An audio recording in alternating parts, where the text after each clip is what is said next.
One topic that I know is a little wild and crazy when you think about it in terms of financing, but it's short-term leases and flex space. It's something that's been on the upward trajectory for many years.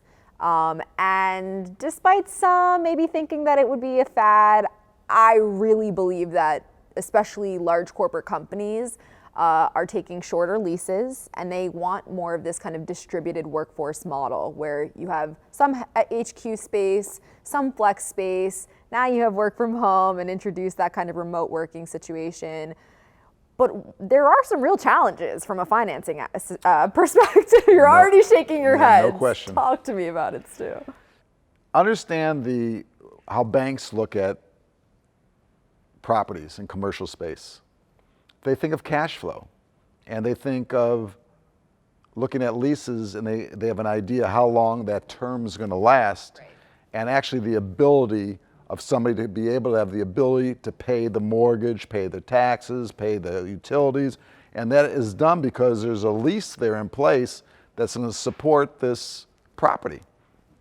Of course, they also may have a personal guarantee from the owners that'll be helpful. And also they look at the ownership and make sure that they have liquidity and things that in a hard time, if they lost a tenant, they can still survive for 6 months or a year, whatever it is, until they get the property back. So they want to make sure that you're in good shape. The issue with short-term leases is there's certainly an opportunity in it, and there's different ways for it to be financed in the way that I look at it.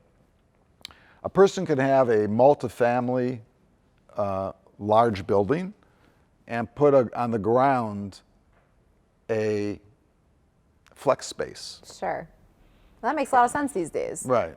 Because it also gives the opportunity when the person's at home with the dog and the wife and the kids, whatever it is running around, they still want space, right? They want to do their work, but they're hearing too much noise. Sure. So it'd be great to go downstairs or across the street and go to a flex space and Listen, I have none of those things at home, and I still would love to go to the flex space every day. It doesn't cost, and it's not that costly. They can have that space and work on the computer and do their thing. And if they have a conference, they have a conference room back there. And by the way, they don't have to take a train into the city. There's all kinds of reasons. You don't have to convince me on the flex space. You know I'm already there. So it could be the fact that the person that owns the building may not need to include the rent of the downstairs in order to get a mortgage, because maybe there's enough income coming in where and maybe he gets a mortgage for 50% or 55%, leaving the space downstairs. Essentially just adding it as an amenity versus its whole own business. And not bank reliant for the financing. So in that case, he can do whatever he wants, right? Because the bank's not going to worry about something they don't have to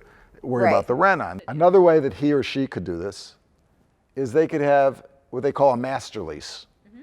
So basically what you're doing is you're saying, I am guaranteeing X amount of money per month. Yep. I'm signing personally on that note. The bank knows it's secure because I have a lot of liquidity, I have a good resume, I've been in business for a while, they know they can count on my signature. Sure.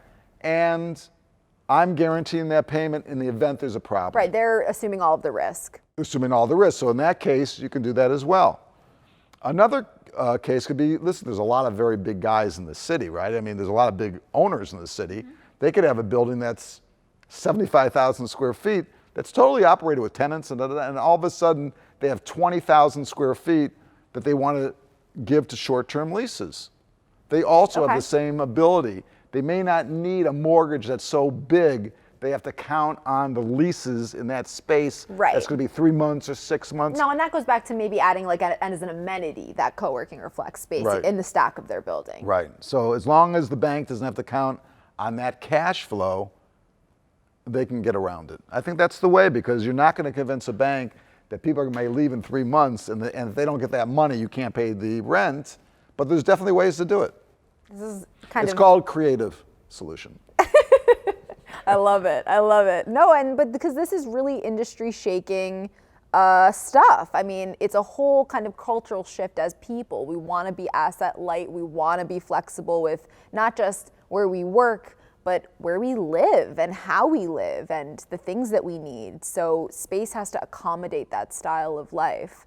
And it's only moving more and more towards that direction. And so it's very interesting I love hearing from a financing perspective, because I can imagine there may even be some new products that are potentially specifically tackling this space into And the I think future. also the other good news is that for most people that are in that space, they may not have the same regular income that they would normally have on a long term, but they could be charging twice as much for the space that somebody would be paying for, like an office space that gets $30 a foot. They may be charging $75 or $100 a foot because of the small space. Because if a person has 300 square feet and it's costing them $1,000 a month or $700 a month, it's not like they have to take the whole space and have somebody answer the phone and pay for the conference room and Absolutely.